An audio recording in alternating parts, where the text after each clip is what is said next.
नमस्कार दोस्तों, ये video editorial compilation for mains का पार्ट है। आप प्लेलिस्ट में जाके एडिटोरियल की वीडियोस पेपर वाइज और टॉपिक वाइज देख सकते हो। और अगर आप दिसंबर 2019 के बाद की वीडियोस को देखना चाहते हो तो वीडियो के नीचे मौजूद ज्वाइन बटन की सहायता से आप मेंबरशिप को ज्वाइन कर सकते हो। चलिए डिस्कशन स्टार्ट करते हैं। आप जीएस पेपर 1 के इस टॉपिक से आर्टिकल को रिलेट कर सकते हो। इन एस्पेक्ट्स पर हम नज़र डालेंगे आर्टिकल को कवर करते वक्त। इंट्रोडक्शन में कहा जाता है आर्टिकल में, देखो हाल ही में चाइना में central committee of the communist youth league की जो वेबसाइट है वहाँ पर ये पब्लिश किया गया कि 14th 5 ईयर प्लान, ये चाइना का 5 ईयर प्लान है जो कि 2021 से लेकर 2025 तक चलेगा। इस प्लान के तहत चाइना यारलंग जैंगबो रिवर पर एक डैम बना रहा है जिसकी कैपेसिटी होगी 300 बिलियन किलोवाट आवर हर साल। मतलब इतनी इलेक्ट्रिसिटी इस हाइड्रो पावर प्रोजेक्ट के द्वारा प्रोड्यूस की जाएगी, जनरेट की जाएगी। इसके बाद देखो जब ये खबर आई तो उसके बाद इंडिया की तरफ से भी ये कहा गया कि हम भी 10 गीगावाट कैपेसिटी का एक हाइड्रो पावर प्रोजेक्ट डेवलप करेंगे अरुणाचल प्रदेश में। देखो पिछले 20 सालों में इंडिया और चाइना के बीच एक कंपटीशन सा चल रहा है हाइड्रो इलेक्ट्रिक डैम से इस्टेब्लिश करने के लिए। इंडिया की तरफ से 2 हाइड्रो पावर प्रोजेक्ट्स पर काम चल रहा है। अरुणाचल प्रदेश में ब्रह्मपुत्र रिवर की टेरिटरीज के ऊपर एक 600 मेगावाट का कामिंग प्रोजेक्ट, ये कौन सी ब्रह्मपुत्र रिवर की ट्रिब्यूटरीज के ऊपर है, बाइचोम एंड तेंगा रिवर्स। इसके अलावा 2000 मेगावाट कैपेसिटी का एक प्रोजेक्ट ये सुबनसिरी रिवर पर, सुबनसिरी रिवर ब्रह्मपुत्र रिवर की ट्रिब्यूटरी है। अगर चाइना की बात करें तो चाइना ने तिब्बतियन रीजन में 55 के आसपास डैम संबंधित प्रोजेक्ट्स को प्लान किया है और जिसमें से 11 तो चाइना ने कंप्लीट भी कर लिए हैं। आर्टिकल में कहा जाता है ये जो कंपटीशन चल रहा है इंडिया और चाइना के बीच हिमालयन रीजन में ज़्यादा से ज़्यादा डैम से इस्टेब्लिश करने के लिए, ये देखो बहुत ही ज़्यादा खतरनाक है। वैसे देखो हिमालयन रीजन जो है वो ट्रांसनेशनल है, सिर्फ एक देश तक केंद्रित नहीं है। हिमालयन रीजन काफ़ी सारे देशों में फैला हुआ है जैसे इंडिया, पाकिस्तान, चाइना, नेपाल, भूटान, और ये काफ़ी सारे एशियन रिवर सिस्टम का ओरिजिन है। मतलब काफ़ी सारी इंपॉर्टेंट जो रिवर्स हैं वो हिमालय से ओरिजिनेट होती हैं।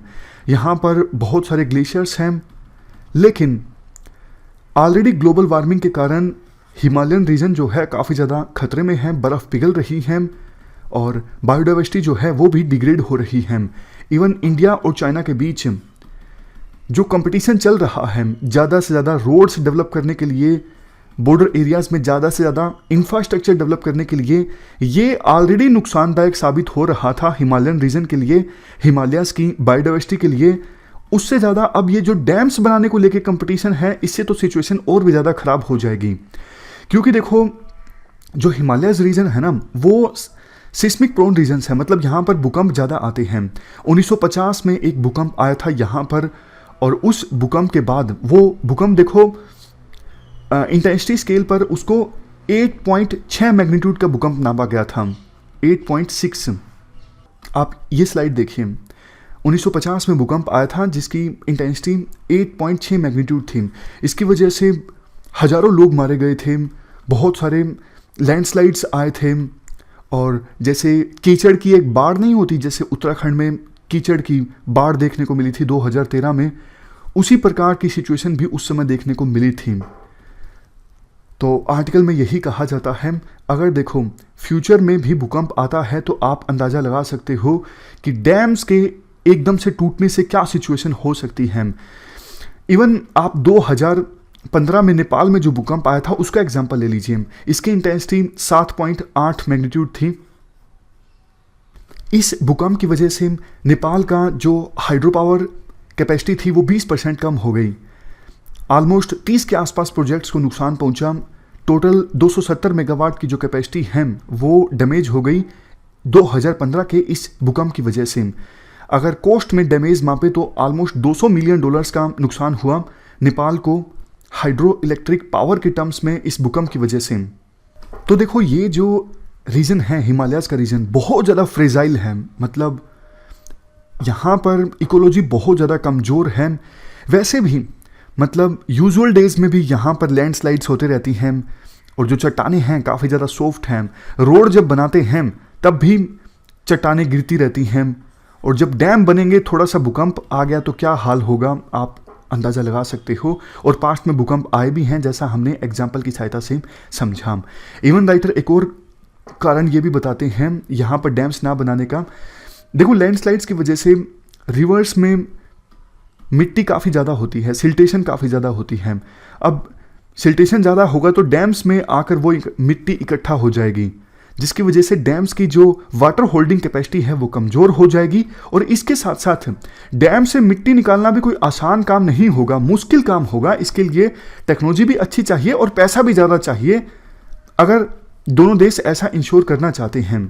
तो इसलिए दोनों देशों को अब बाज आना चाहिए हिमालयस रीजन में ज़्यादा से ज़्यादा डैम्स बनाने में। कुछ सजेशंस दिए जाते हैं राइटर के द्वारा, उन सजेशंस पर भी हम नज़र डाल देते हैं। दोनों देश आपस में बैठें एक टेबल पर और कंसिक्वेंसेस को समझें कि कैसे फ्यूचर में बड़े बड़े भूकंप्स यहाँ पर आ सकते हैं। और हिमालयस रीजन में देखो, जितना ज़्यादा डिफोरेस्टेशन या फिर लैंड यूज़ हुआ है पिछले कुछ सालों में, शायद किसी और रीजन में ना देखने को मिला हो। तो राइटर ये सजेस्ट करते हैं जो अपर हिमालयस का रीजन है उसको एक नेचर रिजर्व के रूप में कन्वर्ट कर दिया जाए एक इंटरनेशनल एग्रीमेंट की सहायता से। मतलब चाइना में हिमालयस, इंडिया में हिमालयस, नेपाल में हिमालयस, जो सारा अपर हिमालयस हैं उसको आप एक नेचर रिजर्व के रूप में डेजिग्नेट कर दो। यहाँ पे कोई कंस्ट्रक्शन नहीं होगा। इसके साथ साथ एक हिमालयन रिवर कमीशन को इस्टेब्लिश किया जा सकता है, जिसमें वो सभी देश आए जहाँ से हिमालयन रिवर निकलती हैं और जहाँ पे जाती हैं, जैसे बांग्लादेश जैसे देश, उनको भी शामिल किया जाए इस कमीशन में। तो ये पूरा आर्टिकल हमने डिस्कस किया। इस डिस्कशन में फिलहाल इतना ही है। Thank you very much for discussion.